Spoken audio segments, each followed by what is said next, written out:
ണെന്ന് കരുതുന്ന പ്രസ്ഥാനമാണ് ഡിവൈഎഫ്ഐ. കണ്ണൂരിൽ ഏറ്റവും അധികം കൊലപാതകങ്ങൾ മനുഷ്യരെ കൊലപ്പെടുത്തിയിട്ടുള്ള പ്രസ്ഥാനം കോൺഗ്രസ് ആണ്. മൊയാറത്ത് ശങ്കരനിൽ തുടങ്ങി ഇതുവരെ, ഞാൻ അതിൻ്റെ ചരിത്രത്തിലേക്ക് പോകുന്നില്ല, സ്വന്തം പാർട്ടിയിലെ അനീഫയും മധു ഈച്ചരത്തിനെയും ലാൽജിനെയും വെട്ടി കൊലപ്പെടുത്തിയവരാണ്. അപ്പോൾ ആ കഥയിലേക്കൊന്നും ഇപ്പോൾ നമ്മൾ പോകണ്ട. ഇവിടെ വളരെ ബോധപൂർവ്വം സംഘപരിവാറിനെ സഹായിക്കാനാണ് ഈ സമരം യൂത്ത് കോൺഗ്രസ് നടത്തിയത്. അതോടൊപ്പം ഈ വിഷയത്തെ വഴിമാറ്റാനാണ് സണ്ണി ജോസഫിനെ പോലെയുള്ള കോൺഗ്രസിൻ്റെ നേതാക്കന്മാരും ശ്രമിച്ചുകൊണ്ടിരിക്കുന്നത്. ഞാൻ എന്തായാലും അതുകൊണ്ട് ആ ഒരു സംവാദത്തിലേക്കില്ല. ഞാൻ ഈ വിഷയത്തിലേക്ക് വരാം, വിഷയത്തിലേക്ക് കടന്നു പോകാം. ഇവിടെ എന്താ പ്രശ്നം? ഇവിടെ എന്ത് ഭക്ഷിക്കണം എന്നുള്ളൊരു പൗരൻ്റെ അവകാശത്തെയാണ് ഹനിച്ചിട്ടുള്ളത്. ഇത് പൗരാവകാശ ലംഘനമാണ്. രണ്ടാമത്തെ പ്രശ്നം, നമ്മുടെ രാജ്യം ഫെഡറലിസത്തിൽ അടിസ്ഥാനപ്പെടുത്തി പ്രവർത്തിക്കുന്ന, ഫെഡറൽ തത്വങ്ങളെ അടിസ്ഥാനപ്പെടുത്തി പ്രവർത്തിക്കുന്ന ഒരു രാജ്യമാണ്. അതിൻ്റെ ഫെഡറൽ സംവിധാനത്തിൻ്റെ തത്വങ്ങളോട് ലംഘിക്കപ്പെട്ടിരിക്കുന്നു. ഇന്ത്യയിലെ സംസ്ഥാനങ്ങളിലെ ഭരണാധികാരികളോട്, സർക്കാരിനോട് ഇതുമായി ബന്ധപ്പെട്ടൊരു കോൺവെർസേഷൻ അല്ലെങ്കിൽ ഒരു ചർച്ചയ്ക്ക് തയ്യാറായിക്കൊണ്ട് ഇങ്ങനെ ഒരു തീരുമാനമെടുക്കാൻ കേന്ദ്ര ഗവൺമെൻറ് തയ്യാറായിട്ടില്ല. ഇത് വളരെ ഗൗരവമേറിയ പ്രശ്നമാണ്. ഇപ്പോൾ കേരളം പോലൊരു സംസ്ഥാനത്ത് ഇതുമായി ബന്ധപ്പെട്ട് കേരളത്തിൻ്റെ ആരോഗ്യ മേഖലയിലൊക്കെ തന്നെ കേരളം, അതുമല്ല മനുഷ്യൻ്റെ ആരോഗ്യ സമ്പത്തിൻ്റെ കാര്യത്തിൽ കേരളം മുന്നോട്ട് വരുന്നതിൽ പ്രധാന പങ്ക് കേരളത്തിൻ്റെ ഭക്ഷണ രീതിയാണ്. അങ്ങനെയുള്ള നല്ല രീതിയിലുള്ള പോഷകാഹാരം മിതമായ നിരക്കിൽ തരുന്ന ഒരു ഭക്ഷണം ഇവിടെ നിരോധിക്കപ്പെടുന്ന രീതി വരുമ്പോൾ അത് കേരളത്തിലെ ജനങ്ങളുടെ ആരോഗ്യവുമായി ബന്ധപ്പെട്ട ഒരു പ്രശ്നം കൂടിയാണ്. കേരളത്തിലെ ജനങ്ങളുടെ ആയുസ്സുമായി ബന്ധപ്പെട്ട ഒരു പ്രശ്നം കൂടിയാണ്. ഇതിൽ കേരളത്തിലെ സർക്കാർ ഇടപെടുമെന്ന് സർക്കാരിനെ നയിക്കുന്ന മുഖ്യമന്ത്രി ഇവിടെ സൂചിപ്പിച്ചിട്ടുണ്ട്. ഇതുപോലെ ഓരോ സംസ്ഥാനം എടുത്താലും പരിശോധിക്കാം. യഥാർത്ഥത്തിൽ ഇന്ത്യയിൽ പല സംസ്ഥാനങ്ങളിലും ഇത്തരം തെറ്റായ നിലപാട് ഗോവധ നിരോധനവുമായി ബന്ധപ്പെട്ടെടുത്തൊരു പാർട്ടി ഇന്ത്യൻ നാഷണൽ കോൺഗ്രസ് ആണ്. അവിടെ ഒരു യൂത്ത് കോൺഗ്രസ് അന്ന് പ്രതികരിച്ചിട്ടില്ല. അന്നേ പ്രതികരിക്കേണ്ടതായിരുന്നു, അന്ന് പ്രതികരിക്കാതെ പോയി. ഇന്ത്യയിലെ പല സംസ്ഥാനങ്ങളും പരിശോധിച്ചാൽ കാണാം. ഇപ്പം എന്തുകൊണ്ട് ഇങ്ങനെ ഒരു തീരുമാനം എടുത്തു എന്നുള്ള ചോദ്യം ചോദിച്ചുകൊണ്ട് ഈ ചർച്ചയ്ക്ക് പോകാൻ വേണ്ടി പറ്റൂ. 3 വർഷക്കാലത്തെ നരേന്ദ്രമോദി സർക്കാരിൻ്റെ ഭരണ പരാജയം മൂടിവെക്കാൻ വേണ്ടി, ജനങ്ങളെ ഭിന്നിപ്പിക്കാൻ വേണ്ടിയുള്ള ബോധപൂർവമായ ശ്രമമാണ് ഇതിലൂടെ നടത്തിയിട്ടുള്ളത്. ഒരു വെടിക്ക് 2 പക്ഷി. ഒന്ന്, ഭരണവിരുദ്ധ വികാരത്തെ വിഭജിക്കുക. 2, RSSൻ്റെ പരിപാടി സർക്കാർ സ്പോൺസേർഡ് പരിപാടിയായി നടപ്പിലാക്കുക. ഇങ്ങനെ ഒരു വെടിക്ക് 2 പക്ഷിയായിട്ടുള്ള നിലപാടെടുത്ത് മോഡി സർക്കാർ പോകുമ്പോൾ ഞങ്ങൾക്ക് ഒന്നേ പറയാനുള്ളൂ, മോഡിജി ബീഫും കഴിക്കും, സർക്കാരിനെതിരെ സമരവും ചെയ്യും. ശ്രീ റിജിൽ പൂക്കുട്ടി, ഈ സമരം, റിജിൽ മാക്കുറ്റി, ഈ സമര രീതി ശരിയായില്ല എന്നൊരു ബോധ്യത്തിലേക്ക് നിങ്ങൾ വരുന്നുണ്ടോ? എനിക്ക് കുറച്ച് സമയം തരണം. ഈ സമരത്തിൽ യൂത്ത് കോൺഗ്രസിന് വ്യക്തമായ ധാരണയുണ്ട്. ആ ധാരണ പുറത്ത് തന്നെയാണ് സമരം ചെയ്തത്. സംഘപരിവാറിനെ എതിർക്കാൻ കേരളത്തിൽ ഡിവൈഎഫ്ഐ മാത്രമേ ഉള്ളൂ എന്നുള്ള അവരുടെ ഒരു മിഥ്യാധാരണയാണ് ഇവിടെ പൊളിഞ്ഞു വീണത്. സ്വാഭാവികമായും ഈ ഒരു സമരം നടത്തിയത് പ്രതീകാത്മകമായിട്ടാണ്. ബഹുമാന്യനായ സണ്ണി ജോസഫ് MLA ഇവിടെ സൂചിപ്പിച്ചു. പ്രതീകാത്മകമായ ഒരു സമരമാണ് ഈ സമരം. നമുക്കറിയാൻ സാധിക്കും, ഈ ഒരു വളരെ അധികം മുതലക്കണ്ണീർ ഒഴുക്കുന്ന ഡിവൈഎഫ്ഐ നേതാവും RS നേതാവും ഒരു കാര്യം ഞാൻ ചോദിക്കാൻ ആഗ്രഹിക്കുകയാണ്. അറവുശാലയിൽ നിന്ന് മാംസം കൊണ്ടുവന്ന് ആളുകൾക്ക് നൽകിയിട്ടും ഈ സമര രീതി ആകാമായിരുന്നല്ലോ, അല്ലെങ്കിൽ നിങ്ങൾക്ക് പാകം ചെയ്തുകൊണ്ട് ഭക്ഷണം നൽകിക്കൊണ്ട് സമരമാകാമായിരുന്നല്ലോ. അറവുശാലയിൽ നിന്ന് തന്നെയാണ് ഈ അറവ് മാടിനെ വാങ്ങിയത്. സ്വാഭാവികമായും അതൊരു പ്രതിഷേധത്തിന്റെ ഭാഗമായി നിയമം ലംഘിച്ചു. ഒരു കാര്യം പറയട്ടെ, വളരെ ഈ അറവ് മാടിനെ അറുത്തപ്പോൾ റിയാസിന് ഭയങ്കര വേദനയാണ്. ഞാൻ ഒരു കാര്യം പറയട്ടെ, 300 ആളുകൾ നോക്കി നോക്കുമ്പോൾ ഒരു പച്ച മനുഷ്യൻ ഷുക്കൂർ എന്ന് പറയുന്ന ഒരു പയ്യനെ തളിപ്പറമ്പിലിട്ട് മനുഷ്യന്മാരുടെ മുമ്പിൽ നോക്കി വെട്ടി നുറുക്കിയ ആളുകളല്ലേ. മനുഷ്യജീവനേക്കാളും വലിയ വിലയാണോ ഒരു അറവ് മാടിന്? ഞങ്ങൾ ചോദിക്കാണ്. ഒരു അറവ് മാടിന് വേണ്ടി ഇപ്പോൾ വേദനിക്കുമ്പോൾ, ഇപ്പോൾ RSകാരൻ പറഞ്ഞു ഭയങ്കര സങ്കടം, വേദനാജനകം, പൈശാചികം. ഞാൻ ചോദിക്കട്ടെ, ഭ്രൂണത്തിലുള്ള കുട്ടിയുടെ ഭ്രൂണത്തെ പോലും വാളിൻ്റെ തുമ്പത്ത് കുത്തിയെടുത്ത് പെട്രോൾ ഒഴിച്ച് കത്തിച്ച ഒരു പ്രസ്ഥാനം, ഉനയിലെ പാവപ്പെട്ട ദളിത് വിഭാഗത്തിലെ പശുവിന്റെ തോല് ഉപയോഗിച്ചു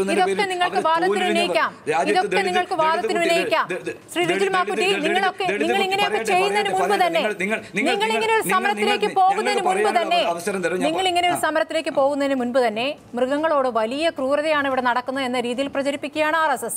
അതിന്റെ ഭാഗമായി, അതിന്റെ അജണ്ടയുടെ ഭാഗമായിട്ടാണ് ഇങ്ങനെ ഒരു വിജ്ഞാപനം വന്നിരിക്കുന്നത്. സൂക്ഷിച്ച് കൈകാര്യം ചെയ്യേണ്ട വിഷയം നിങ്ങളുടെ കയ്യിൽ നിന്ന് പോയി എന്ന് സമ്മതിക്കൂ ശ്രീ റിജിൽ മാക്കുറ്റി? ഒരു തരത്തിലും നിങ്ങൾ സമ്മതിക്കില്ല. RSSന്റെ അജണ്ടയുണ്ട്. ഇതിൻ്റെ അകത്ത് വളരെ വ്യക്തമായി അവർ തീരുമാനമെടുത്ത് ഗോവധം ഇവിടെ നിരോധിക്കാനും അവരുടെ RSSനകത്തുള്ള സവർണ ജാതിയിൽപ്പെട്ട ആളുകളുടെ ഒരു തീരുമാനം ഇന്ത്യ രാജ്യത്ത് അടിച്ചേൽപ്പിക്കുക എന്ന് കാട്ടുകയാണ് എന്ന് RSS ദേശീയ തലത്തിൽ പ്രചരിപ്പിക്കുകയും അങ്ങനെ കേന്ദ്രത്തെ ബോധ്യപ്പെടുത്തുകയും ചെയ്താൽ അതങ്ങനെയല്ല എന്ന് നിങ്ങൾ എങ്ങനെ സമർത്ഥിക്കും ശ്രീ റിജിൽ മാക്കുട്ടി? ഞാൻ മലബാറിൽ നിന്ന ആളാണ്. നമ്മുടെയൊക്കെ പല ക്ഷേത്രങ്ങളിലും പരസ്യമായി കോഴിയെ അതുപോലെ ആടിനെ അറുത്ത് അതിൻ്റെ ചോര കുടിക്കുന്നത് നൂറുകണക്കിന് ആളുകൾ നിൽക്കുമ്പോൾ ചോര കുടിക്കുന്നുണ്ട്. അതൊന്നും വലിയ പ്രശ്നമല്ലേ? അതൊന്നും വലിയ ചർച്ചയല്ലേ? അംഗീകൃത കശാപ്പുശാലകളിലെ നിയമപ്രകാരം ആടുകളെ കൊല്ലാൻ പാടുള്ളൂ. ഒരു സമരമാർഗം നിയമത്തിന്റെ മാർഗത്തിലൂടെ പോകണമെന്ന് പറയാൻ സാധിക്കില്ല. അത് ശരി തന്നെയാണ്. പക്ഷേ ഇത് ക്രൂരതയായി പോയി എന്ന് സമ്മതിക്കേണ്ടി വരും. ശ്രീ റിജിൽ മാക്കുട്ടി, ക്രൂരതയായി പോയി എന്ന് സമ്മതിക്കേണ്ടി വരും. പ്രതിഷേധമാണ്, പ്രതിരോധമാണ്. നിലവിലുള്ള നിയമത്തെ ലംഘിക്കുക എന്നുള്ള പ്രതിഷേധമാണ് നടത്താറ്. അതുപോലെ ഈ ഒരു നിയമത്തിനെതിരെ കശാപ്പ് ചെയ്തുകൊണ്ട് അറബ് മാടിനെ കശാപ്പ് ചെയ്തുകൊണ്ടുള്ള ഒരു പ്രതീകാത്മകമായ ഒരു സമരമാണ് യൂത്ത് കോൺഗ്രസ് നടത്തിയത്. കൃത്യമായ ധാരണപ്പുറത്താണ് നടത്തിയത്. അല്ലാതെ ഞാനൊരു കാര്യം പറയാം, ഇവിടെ പറശ്ശിനിക്കടവിലെ അതുപോലെ സിംഹപാലം കുരങ്ങി വെട്ടുനുറുക്കി കൊന്ന ആളുകളുണ്ട് ഇവിടെ. ഈ ഒരു സ്നേഹമല്ലേ? ഒരു സംശയം, കോൺഗ്രസ് ഭരിച്ചിരുന്ന സമയത്ത് പല സംസ്ഥാനങ്ങൾ ഇത്തരം നിലപാടെടുത്തു. അതിനെക്കുറിച്ച് എന്തായിരുന്നു യൂത്ത് കോൺഗ്രസിന്റെ അഭിപ്രായം? എന്തേ അവിടങ്ങളിൽ അന്ന് യൂത്ത് കോൺഗ്രസ് പ്രതികരിക്കാഞ്ഞത്? ഒരു സംശയം. രണ്ടാമത്തെ ഇതുമായി ബന്ധപ്പെട്ട ഒരു പ്രധാനപ്പെട്ട ഒരു സംശയം ഉയർന്നു വരുന്നത്, ഇവിടെ നമ്മൾ മറ്റ് വിഷയങ്ങളിലേക്ക് പോകുന്നതിന് പകരം ഈ വിഷയത്തിൽ വളരെ ഗൗരവത്തോടു കൂടി DYFI ഇത് DYFIയുടെ മാത്രം ഒരു സമരം എന്നുള്ളതിൽ നടത്താൻ ആഗ്രഹിച്ചിട്ടില്ല. കൂട്ടിയോജിപ്പിക്കാവുന്ന മുഴുവൻ ആളുകളെ യോജിപ്പിച്ചുകൊണ്ടാണ് ഇത്തരത്തിലൊരു സമരവുമായി ഞങ്ങൾ മുന്നോട്ട് പോകാൻ ഉദ്ദേശിച്ചിട്ടുള്ളത്. ഈ സമരത്തിന്റെ ട്രേഡ് മാർക്ക് ആകെ DYFI ഏറ്റെടുക്കാൻ ആഗ്രഹിക്കുന്നില്ല. പക്ഷേ ചോദിക്കുന്ന ഒരു സംശയം, ഇതൊരു ഒറ്റപ്പെട്ട സംഭവമായി കാണേണ്ടി വരും. ഈ സമരത്തെ കോൺഗ്രസിന്റെ നേതാക്കന്മാർ തള്ളി പറഞ്ഞിട്ടില്ലേ? കോൺഗ്രസിന്റെ ചില നേതാക്കന്മാർ ഈ സമരത്തെ തള്ളി പറഞ്ഞല്ലോ. ഇപ്പൊ ഈ എം ലിജു ഈ സമരത്തെ തള്ളി പറഞ്ഞ ഞാനൊരു പൂർണ്ണമായ നിലപാടിലേക്ക് ഈ വിഷയം വന്നിട്ടില്ല. ഇതിനിടയ്ക്ക് തന്നെ മറ്റു ചില അജണ്ടകളും നടക്കുന്നുണ്ട്. സ്മൃതി, ഒറ്റ ചോദ്യം ഇതുമായി ബന്ധപ്പെട്ട് ഒരു ചോദ്യം കൂടി. കപട മൃഗസ്നേഹം പറഞ്ഞ് ജനങ്ങളെ ഭിന്നിപ്പിക്കുന്ന സംഘപരിവാറിന് സൗകര്യം ചെയ്തു കൊടുക്കാൻ ബോധപൂർവം കോൺഗ്രസിലുള്ളവർ ശ്രമിച്ചതാണോ എന്ന സംശയം ഇപ്പൊ കോൺഗ്രസിനകത്ത് തന്നെ ഉയർന്നു വന്നിട്ടുണ്ട്. ഇതിൽ റിയാസ് പറഞ്ഞൊരു കാര്യം നേരത്തെ റിജിൽ മാക്കുറ്റിക്ക് രാഷ്ട്രീയ ബോധമില്ലാത്തതുകൊണ്ടാണ് ഇതുപോലുള്ള കാര്യങ്ങൾ പറഞ്ഞത് എന്നുള്ളത് തീർത്തും തെറ്റാണ്. റിജിൽ മാക്കുറ്റിക്ക് നല്ല രാഷ്ട്രീയ ബോധമുള്ളതുകൊണ്ടാണ് ഇത് ചെയ്തിരിക്കുന്നത്. കഴിഞ്ഞ തെരഞ്ഞെടുപ്പിന് ശേഷം നിയമസഭാ തെരഞ്ഞെടുപ്പിന് ശേഷം യൂത്ത് കോൺഗ്രസിന് അല്ല, ഞാൻ പറഞ്ഞേക്കാം യൂത്ത് കോൺഗ്രസിനായാലും റിജിൽ മാക്കുറ്റിക്ക് യൂത്ത് കോൺഗ്രസ് ഓക്കെ സംഘടനാപരമായും രാഷ്ട്രീയമായും നല്ല ധാരണയുള്ളത് കൊണ്ടാണ് അവർ ചെയ്തിരിക്കുന്നത്. ഇവിടെ ഇപ്പൊ എന്താ നടക്കുന്നത്? കേരളത്തിൽ ഇപ്പോൾ നടക്കുന്നത്, കഴിഞ്ഞ നിയമസഭാ തെരഞ്ഞെടുപ്പിൽ തൊട്ട് മുമ്പ് ബീഫെസ്റ്റ് നടത്തിയതുകൊണ്ട് ഇവിടുത്തെ മുസ്ലിങ്ങൾ അടക്കമുള്ള ന്യൂനപക്ഷങ്ങളുടെ വോട്ട് UDF പക്ഷത്തു നിന്ന് LDF പക്ഷത്തേക്ക് ചേർന്നു എന്ന് കോൺഗ്രസ് വിലയിരുത്തി. അങ്ങനെ കോൺഗ്രസിന്റെ വിലയിരുത്തലിനെ തുറന്ന ഒരു തീരുമാനമുണ്ടായി. ഇനി ഇത്തരം വിഷയങ്ങൾ ഉണ്ടാകുന്ന സമയത്ത് CPM-നേക്കാൾ ആക്രമണോത്സുകമായി ഇത്തരം സമരങ്ങൾ ഏറ്റെടുക്കണമെന്ന് കോൺഗ്രസ് തീരുമാനിച്ചു. കോൺഗ്രസിലെ യുവ നേതാക്കൾ വലിയ ആവേശത്തോടുകൂടി ഈ CPM നടത്തുന്ന സമരം ബീഫെസ്റ്റ് ആണെങ്കിൽ ഞങ്ങൾ അതിനെ കൊല്ലും, അങ്ങനെ പരസ്യമായി കൊല്ലും, അങ്ങനെ മുസ്ലിങ്ങളുടെ വികാരത്തെ സംരക്ഷിക്കുന്നവരുടെ പ്രവർത്തനത്തിലെ ചാമ്പ്യന്മാരായി ഞങ്ങൾ മാറും, CPM-നെ തോൽപ്പിക്കും എന്ന വ്യക്തമായ രാഷ്ട്രീയ ഉദ്ദേശത്തോടുകൂടി തന്നെയാണ് ഈ കാര്യങ്ങൾ ചെയ്ത. ഒരു സംശയമില്ല. ഇല്ലാത്ത കാര്യങ്ങളൊന്നും എടുത്തു പറയല്ലേ ശ്രീ റിജിൽ മാക്കുറ്റി? എന്താണ് നിങ്ങൾ പറഞ്ഞത്? ശ്രീ റിജിൽ മാക്കുറ്റി, താങ്കൾ ഇപ്പോൾ പറയുന്നത് മുസ്ലിം സമൂഹത്തിന് ഒന്നാകെ ആഗ്രഹം ഇങ്ങനെ പൊതുയിടത്തിൽ വെച്ച് മാടിനെ കൊന്നുകൊണ്ട് ശക്തമായ പ്രതിഷേധം നടത്തണം, അത് നിങ്ങൾ നടപ്പാക്കുന്നു, അവർക്ക് വേണ്ടി നടപ്പാക്കുന്നു എന്ന്. ഇങ്ങനെയുള്ള ന്യായങ്ങളൊന്നും പറയരുത്. ഞങ്ങൾ ഒരിക്കലും മുസ്ലിം സമുദായത്തിന് വേണ്ടിയല്ല. മുസ്ലിം സമുദായത്തിൽപ്പെട്ട ആളുകൾ മാത്രമാണോ ഈ ബീഫ് കഴിക്കുന്നത്? ഹിന്ദു സമുദായത്തിൽപ്പെട്ട എത്രയോ ശതമാനം ആളുകൾ ബീഫ് കഴിക്കുന്നില്ലേ? അതുപോലെ തന്നെ മറ്റ് മതവിഭാഗങ്ങൾ ബീഫ് കഴിക്കുന്നില്ലേ? ഇത് ഇന്ത്യ രാജ്യത്തെ മുസ്ലിം മതം മാത്രമല്ല, ഈ ബീഫ് കഴിക്കുന്ന അത് ഗോമാംസം കഴിക്കുന്ന അല്ലെങ്കിൽ ഈ ബീഫ് കഴിക്കുന്ന ആളുകൾ ഒക്കെ എതിരെയുള്ള മാത്രം നിങ്ങൾ കാണണ്ട. ശരി, ഈ ഘട്ടത്തിൽ ശ്രീ മുഹമ്മദ് റിയാസ് മറ്റു പ്രധാനപ്പെട്ട കാര്യം ഇന്നലെ തന്നെ CPM നേതാക്കൾ പറഞ്ഞിരുന്നു, ജനങ്ങളെ വിഘടിപ്പിക്കാനുള്ള കൃത്യമായ ശ്രമങ്ങൾ ഈ വിഷയത്തിൽ നടക്കുന്നുണ്ട് എന്ന്.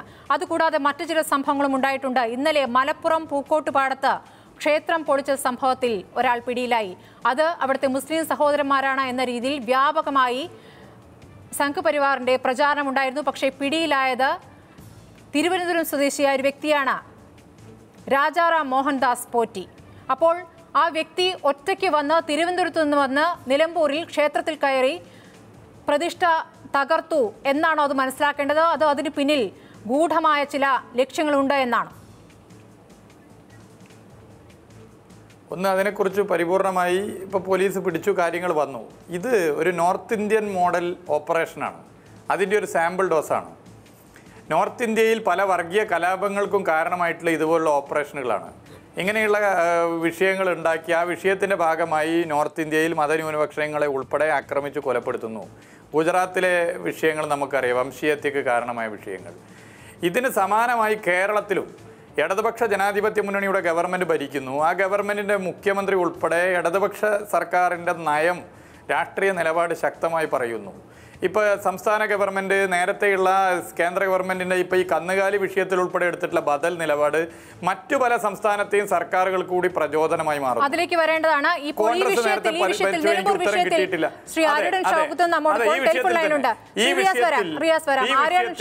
നേരിട്ട് അനുഭവമുള്ളതാണ് അവിടുത്തെ സാഹചര്യം. ശ്രീ ആര്യൻ ഷൗക്കത്ത്, ഇപ്പോൾ രാജാറാം മോഹൻദാസ് പോറ്റി എന്നൊരു വ്യക്തിയാണ് പിടിയിലായിരിക്കുന്നത്. തിരുവനന്തപുരം സ്വദേശിയാണ്.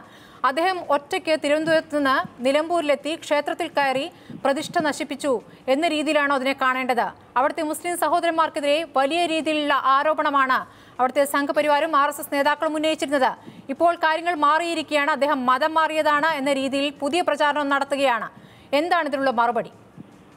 ഇല്ല, ഇത് പ്രത്യേകിച്ച് സംഘപരിവാർ സംഘം ഞാനവിടെ ക്ഷേത്രത്തിൽ സന്ദർശിച്ച ആളാണ്. സന്ദർശിച്ചപ്പോൾ അവിടെ കാണുന്ന ഒരു സ്ഥിതി എന്തെന്ന് വെച്ചാൽ, സംഘപരിവാർ സംഘം അത് നേരത്തെ പ്രതികളെ തീരുമാനിച്ചു, അവർ പ്രഖ്യാപിച്ചു കഴിഞ്ഞു. അത് പ്രഖ്യാപിച്ചു കഴിഞ്ഞു എന്ന് മാത്രമല്ല, അതിനു വേണ്ടിയുള്ള സമരപ്രചാരങ്ങൾ നടന്നുകൊണ്ടിരിക്കുകയാണ്.